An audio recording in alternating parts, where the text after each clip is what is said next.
Mohon Tuhan menyatu dalam doa dan renungan dari Katedral Yesus Raja Purwokerto hari Kamis tanggal 2 Februari 2023 bersama saya Romo Ngarlan. Saudara-saudari terkasih, selamat pagi berkat dalam.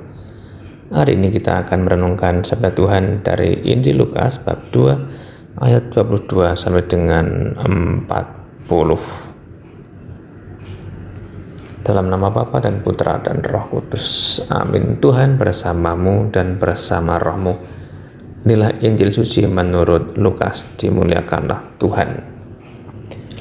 Ketika genap waktu pentahiran menurut hukum Taurat Musa, Maria dan Yusuf membawa anak Yesus ke Yerusalem untuk menyerahkannya kepada Tuhan.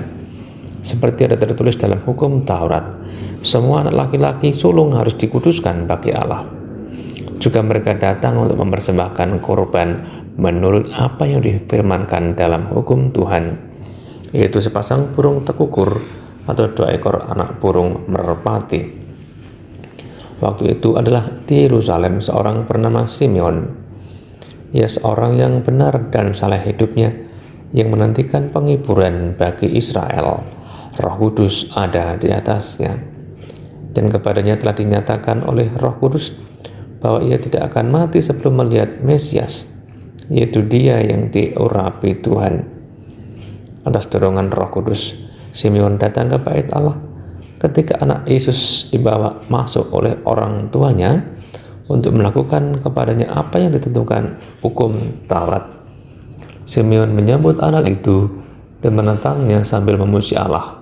Katanya, "Sekarang Tuhan, biarkanlah hamba-Mu ini pergi dalam damai sejahtera sesuai dengan firman-Mu, sebab mataku telah melihat keselamatan yang daripadamu, yang telah Engkau sediakan di hadapan segala bangsa, yaitu terang yang menjadi penyataan bagi bangsa-bangsa lain dan menjadi kemuliaan bagi umat-Mu Israel." Demikianlah sabda Tuhan. Terpujilah Kristus.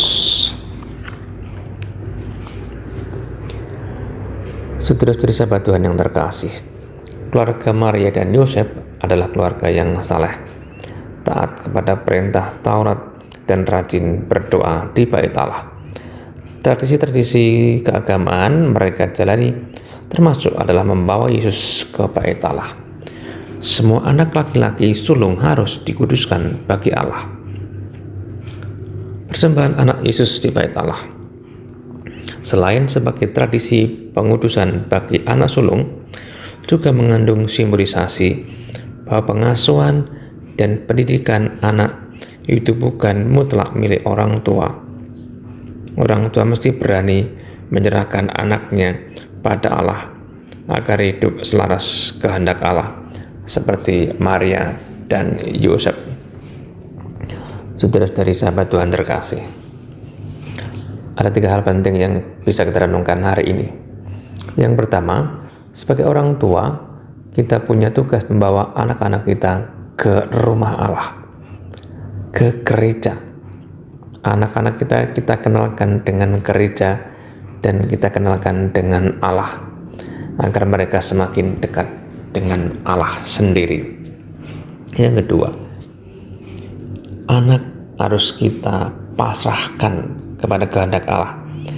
Jangan sampai orang tua merasa paling berkuasa atas anaknya sendiri, sehingga selalu memaksakan kehendaknya, memaksakan pikirannya, memaksakan keinginannya kepada anak-anak kita, agar apa yang kita inginkan itu terjadi dalam diri anak-anak kita sendiri.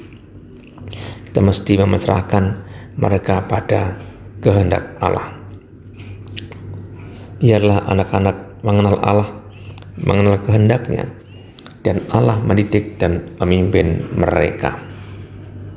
Saudara-saudari sahabat Tuhan terkasih, Kristus terang bagi bangsa-bangsa, yang disimbolkan dengan perarakan lilin bernyala pada awal perayaan Ekaristi hari ini.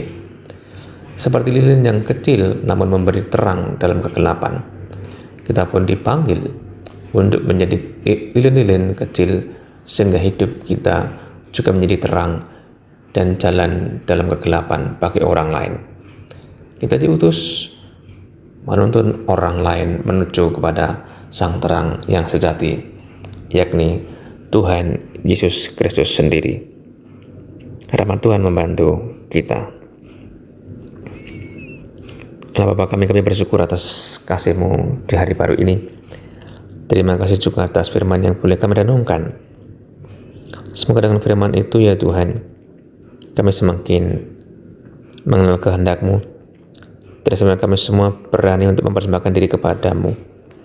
Para orang tua juga berani mempersembahkan anak-anaknya kepada Tuhan untuk dikuduskan dan dikenalkan dengan kehendak Allah sendiri, sehingga Allah yang memimpin anak-anak kita dan orang tua menjadi pendamping agar anak-anak kita hidup selaras dengan kehendak-Nya. Kami juga bersyukur atas hari baru ini, atas pekerjaan yang Kau sediakan pada kami untuk kami laksanakan. Berkatilah agar pekerjaan kami selaras dengan kehendak-Mu demi Kristus Tuhan dan pengantara kami. Amin. Mari kita mohon berkat Tuhan mengakhiri renungan kita dan mengawali pekerjaan kita. Tuhan bersamamu dan bersama rohmu. Semoga Allah yang Maha Kuasa memberkati saudara sekalian dan pekerjaan hari ini, dalam nama Bapa dan Putra dan Roh Kudus. Amin. Saudara-saudari, selamat beraktivitas. Tuhan memberkati. Salam mendoan.